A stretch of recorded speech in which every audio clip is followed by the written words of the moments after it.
Hello everyone, welcome back to your own channel. आज हम करने जा रहे हैं आपकी वर्कशीट नंबर 1 असेसमेंट के लिए। ये आपकी असेसमेंट वर्कशीट है क्योंकि मैथ्स की वर्कशीट्स तो हम काफ़ी सारी कर चुके, तो आपकी सब्जेक्ट मैथ्स के लिए असेसमेंट वर्कशीट है जिसके बेसिस पे आपके मार्क्स लगेंगे। तो बहुत इंपॉर्टेंट है ये वर्कशीट और ये आपको ज़रूर अपनी टीचर को सबमिट करानी है, ठीक है। तो यहाँ पे ये हमारी क्लास 10th की असेसमेंट वर्कशीट है 27 जुलाई के लिए। हर मंथ आपका लास्ट में जो लास्ट वाला वीक है उसके अंदर आपकी असेसमेंट वर्कशीट आएगी, ठीक है। तो चलिए शुरू करते हैं। आपको क्या करना है, वर्कशीट में आपको कुछ क्वेश्चंस दिए गए हैं जिसके अंदर 4 ऑप्शंस होंगे। 4 ऑप्शंस में से आपको एक जो सही वाला ऑप्शन है वो सब में चूज करना है और पेंसिल या पेन से उसको आपको सर्कल में फिल करना है कि कौन सा ऑप्शन सही है, ठीक है। ये मैं आपको बार बार कह रही हूँ, बहुत इंपॉर्टेंट है इसको सबमिट कराना। और आप इसको सिर्फ अपने आंसर्स हैं जैसे सिर्फ फिल करके दे देना, ठीक है। सॉल्व बेशक मत करना, फिल करके दे देना। बाकी अगर आपको अपनी नोटबुक में लिखने हैं सॉल्यूशंस तो मैं आपको साथ साथ दिखाती रहूँगी सॉल्यूशंस, ठीक है। चलिए शुरू करते हैं। फर्स्ट क्वेश्चन है आपका, in which quadrant do the point -2 6 lies. कौन से क्वाड्रेंट में? आपको पता है ये आपका ग्राफ है, इसके अंदर 4 क्वाड्रेंट होते हैं, फर्स्ट, सेकेंड, थर्ड, फोर्थ। इसके अंदर दोनों क्या होते हैं? Positive positive. इसके अंदर होते हैं नेगेटिव पॉजिटिव, इसके अंदर होते हैं नेगेटिव नेगेटिव, और इसके अंदर क्या होते हैं यहाँ पे क्या होते हैं आपकी पॉजिटिव और नेगेटिव। तो इसने नेगेटिव और पॉजिटिव -2 + 6 माइनस प्लस है। कौन सा क्वाड्रेंट है? माइनस प्लस वाला सेकेंड क्वाड्रेंट है। तो आपका आंसर क्या हो जाएगा? सेकेंड, ठीक है। आंसर क्या हो जाएगा? सेकेंड, बी ऑप्शन आप फिल करेंगे, ठीक है। नेक्स्ट है HCF of 195 and 87 is 3। HCF दे रखा है 195 और 87 का, ठीक है। आपको LCM फाइंड आउट करना है इन दोनों नंबर्स का। HCF दे रखा है, LCM फाइंड आउट करना है। तो कैसे करेंगे? देखो, ये आपका सेकंड क्वेश्चन। हमें पता है कि एक फॉर्मूला हमने पढ़ा था, प्रोडक्ट ऑफ 2 नंबर्स क्या होता है? HCF इंटू LCM पढ़ा था हमने, है ना। 2 नंबर्स है, अगर उनको आपस में मल्टीप्लाई करें तो वो क्या होते हैं? HCF और LCM के प्रोडक्ट के इक्वल होते हैं। तो यहाँ पे वो 2 नंबर्स मान लीजिए AB किसके इक्वल है? HCF LCM की।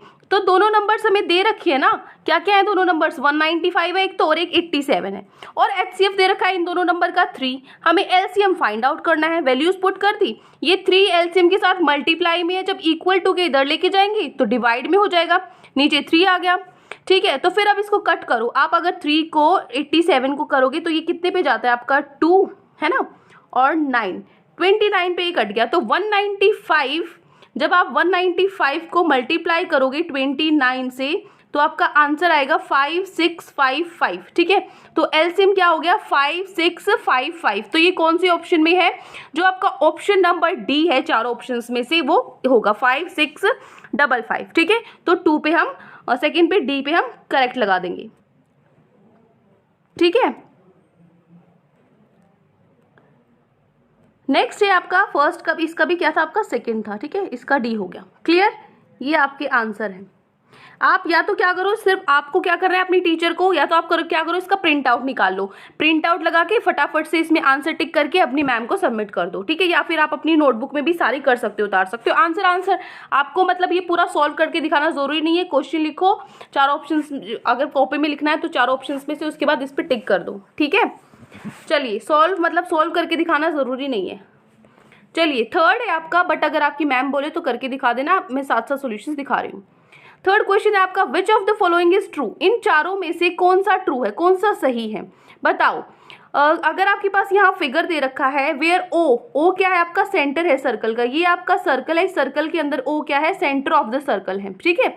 तो यहाँ से हम क्या करेंगे, सबसे पहला है जो एंगल QPR है, जो P मतलब ये वाला एंगल है वो किसके इक्वल है? O के इक्वल है। नहीं, ये तो इक्वल नहीं है, ठीक है, ये इसके इक्वल तो नहीं होता।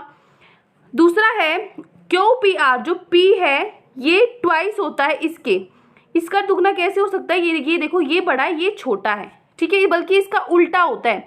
क्या होता है इसका उल्टा? मैंने आपको बताया था कि 9th क्लास में हमारी एक थ्योरम थी कि जो ये वाला एंगल है ना, ये वाला एंगल डबल होता है किसके? इस वाले एंगल का डबल होता है, ठीक है। तो मतलब जो QOR है ना, QOR है वो क्या होता है? वो डबल होता है किसके? QPR के डबल होता है, ठीक है। तो अगर ये 2 इसके साथ मल्टीप्लाई में इसके नीचे में अगर लेकर आऊं QOR तो नीचे डिवाइड में आ जाएगा, इज इक्वल टू QPR, ये होता है। सेम टू सेम ऐसा तो मेरे पास थर्ड ऑप्शन में है, क्यू पी आर क्या होता है, आधा होता है क्यू ओ आर के, ठीक है। ये तो मेरे पास थर्ड ऑप्शन में है। इसका मतलब कौन सा ऑप्शन सही है मेरा, इसका मतलब जो मेरा सी ऑप्शन है क्वेश्चन नंबर 3 का, वो मेरा बिल्कुल सही है, ठीक है। तो मैं यहाँ पे क्या कर देती हूँ, सी ऑप्शन पे करेक्ट लगा देती हूँ, ठीक है। ये मेरा आंसर हो जाएगा। क्लियर। तो फर्स्ट, सेकंड और थर्ड तीनों क्वेश्चंस हो गए, तो तीनों के आंसर्स आप मिल गए। अब इसको हटा दो, नेक्स्ट क्वेश्चंस पे चलते हैं हमारे फोर्थ क्वेश्चन पे। फोर्थ क्वेश्चन है the zero of the polynomial 4x + 3। इसका जीरो क्या होगा, जीरोस कैसे निकालते हैं, इस पॉलिनोमियल को जीरो के इक्वल रख दो। 3 = 0 है, तो 4x = क्या आया, -3। इधर प्लस में था 3, उधर जाके माइनस हो गया। फिर क्या करो, x के साथ 4 मल्टीप्लाई में, इधर जाके नीचे डिवाइड में आ जाएगा। तो x की वैल्यू क्या आ गई, -3/4 आ गई ना x की वैल्यू, ठीक है। कहाँ पर है -3/4, ऑप्शन ए में है ना, ऑप्शन ए में है -3/4। तो मैंने क्या लिख दिया आंसर, फोर्थ का आंसर लिख दिया मैंने ए, ठीक है। ये मेरा आंसर हो गया फोर्थ का, ठीक है। यहाँ से नहीं समझ आ रहा तो मैं एक बार कॉपी पे भी शो कर देती हूँ। ये देखो, ठीक है, ये क्या है आपका, यहाँ पे आपका -3 इधर चला गया और 4 नीचे आ गया, तो ए ऑप्शन आपका करेक्ट हो गया, ठीक है। ये तो सी वाला है, ये हमने जो पहले किया था, ये आपका फोर्थ का आंसर। क्लियर। चलिए फिफ्थ क्वेश्चन पे चलते हैं।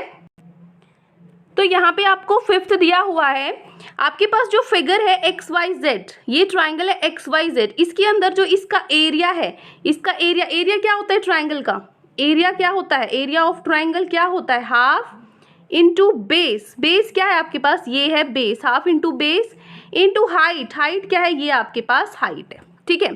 अगर XS 4 सेंटीमीटर है, मतलब हाइट आपको 4 दी हुई है, तो मैं हाइट की जगह 4 लिख दूं। आपको YZ निकालना है, बेस निकालना है मतलब, ठीक है। बेस आपको निकालना है 1/2 और एरिया आपको 118 दे रखा है, ठीक है। तो यहाँ से मैं बेस निकाल सकती हूँ। देखो यहाँ पे समझो क्या था फॉर्मूला, एरिया ऑफ ट्राइंगल क्या होता है, half into base into height, यही फॉर्मूला होता है ट्राइंगल का एरिया का, ठीक है। जिसमें आपको एरिया दे रखा है 112, एरिया ऑलरेडी आपको दे रखा है। तो यहाँ से मैं क्या करूंगी, बेस मुझे निकालना है, बी मुझे निकालना है, हाइट आपके पास 4 दी हुई है, ठीक है। तो मैं क्या करूंगी, 2 इधर नीचे डिवाइड में, ऊपर जाके मल्टीप्लाई में आ जाएगा, 4 इधर मल्टीप्लाई में, नीचे आके डिवाइड में आ जाएगा। कट करो, 1 कट कर दिया, 2। जब 2 को आप 118 से करोगे तो 59 पे आपका कट जाता है। तो जो बी है, जो बेस है आपका 59 है, मतलब जो बी ऑप्शन है वो हमारा करेक्ट है, ठीक है। तो ये हो गया हमारा फिफ्थ में हमें क्या करना था, बेस निकालना था, जो हमारा निकल गया है, ठीक है। तो हमारा ऑप्शन बी सही है, ठीक है। तो बी जो ऑप्शन है, बेस निकालना था, बेस YZ है ना, YZ निकालना था, YZ बेस ही तो है, तो बी ऑप्शन हमारा बिल्कुल सही है। तो मैंने इसको यहाँ पे कर दिया सर्कल, ठीक है। ये हो गया मेरा आंसर। क्लियर। सिक्स्थ है the solution of the equation. इस इक्वेशन का सॉल्यूशन आपको निकालना है, ठीक है। The solution of the equation 5x + 2y - 9 = 0। तो यहाँ पे क्या होगा आपका, इनमें से आपको वैल्यूज पुट करके देखनी पड़ेंगी, ठीक है। वैल्यूज पुट करके देखनी पड़ेंगी, तो क्या वैल्यू पुट करूंगी, 2 - 1 करूंगी, मतलब दोनों साइड 0 0 आना चाहिए। जब ये साइड जब 0 बन जाएगी वही इसका सॉल्यूशन होगा। तो मैं अगर वैल्यू पुट करके देखूंगी ना, 2 और -1, ठीक है। अगर मैं 2 - 1 वैल्यू पुट करके देखूंगी इधर, तो 0 नहीं आएगा। लेकिन अगर 1 और 2 पुट करके देखूंगी ना, जैसे मैं आपको करके दिखा देती हूँ, देखो यहाँ पे जैसे ये आपके पास इक्वेशन है 4x + 2y - 9 है। x की वैल्यू 1 रखो, y की वैल्यू 2 रखो, ठीक है। तो x की जगह 1 रखा, 5 × 1 5 होता है। y की जगह 2 रखा, 2 2 4 होता है, -9 = 0। तो 5 + 4 9, 9 - 9 0, तो 0 0 के इक्वल आ गया। तो लेफ्ट हैंड साइड जब राइट हैंड साइड के इक्वल आएगा, मतलब वो सॉल्यूशन है। मतलब सॉल्यूशन क्या है, सॉल्यूशन है हमारा 1, 2, ये हमारा सॉल्यूशन। और 1, 2 कौन से ऑप्शन में था, बी ऑप्शन में था। तो मतलब क्वेश्चन नंबर 6 का जो बी ऑप्शन है वो बिल्कुल ठीक है, ठीक है। तो हम लगा देंगे जो ऑप्शन बी है, ये हमारा आंसर हो जाएगा 6 का, ठीक है। तो ये हो गया हमारा 4th, 5th और 6th क्वेश्चन। अब आगे बढ़ते हैं, हमारे 7th, 8th, 9th, 10th question पे आते हैं, ठीक है। 7th क्वेश्चन है all the 4 vertices of a cyclic quadrilateral lie on. All vertices, cyclic quadrilateral क्या होता है, एक सर्कल के अंदर जब कोई भी क्वाड्रिलेटरल होता है वो साइक्लिक क्वाड्रिलेटरल होते हैं। तो जो इसकी वर्टिसेस है, कोने हैं, ये चारों कोने, ये चारों कोने किस पे होते हैं, स्क्वायर पे, रेक्टेंगल पे, पैरेललोग्राम या सर्कल पे। साइक्लिक क्वाड्रिलेटरल मतलब जो सर्कल के अंदर क्वाड्रिलेटरल होता है, मतलब जो ऑप्शन डी है ना, ये हमारा आंसर हो जाएगा सर्कल के अंदर, ठीक है। This will be our answer. ठीक है। 8th देखो, which of the following number is irrational. Irrational क्या होते हैं, जिसको p बाई क्यू फॉर्म में नहीं लग सकते।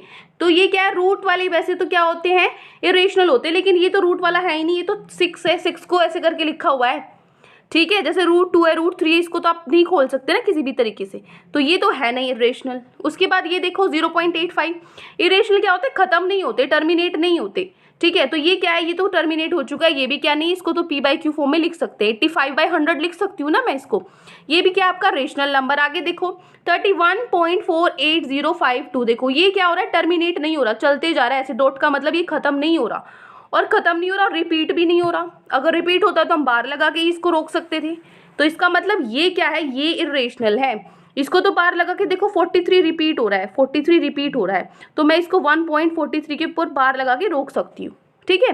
तो आपका क्या आंसर आ जाएगा, जो आपका आंसर नंबर 8 है, इसका आपका आंसर हो जाएगा ये आपका आंसर हो जाएगा सी पार्ट, ठीक है ना। 8 का क्या हो जाएगा, आपका सी पार्ट आंसर हो जाएगा। 1 मिनट, इसको थोड़ा सा ठीक कर देती हूँ बेटा मैं, ठीक है, वेट। तो हम यहाँ पे कर देंगे सी ऑप्शन, ठीक है। चलिए 9th क्वेश्चन है, which of the following points lie on Y axis. कौन से पॉइंट वाई एक्सिस पे लाई करते हैं, जिसका x 0 होगा, जिसका x 0 होगा वही लाई करेगा। तो मुझे कोई भी ऑप्शन नहीं देखना है, जिसका x 0 होगा वो वाई एक्सिस पे लाई करेगा, ठीक है। तो कौन सा ऑप्शन सही रहेगा हमारा, x 0 है, y -2 है, तो यही y पे, x तो 0 है तो ये y वाला ही पॉइंट है, तो यही y एक्सिस पे लाई करेगा, ठीक है। तो कौन सा ऑप्शन हो गया मेरा, जो सी ऑप्शन है वो मेरा करेक्ट आंसर हो जाएगा, ठीक है।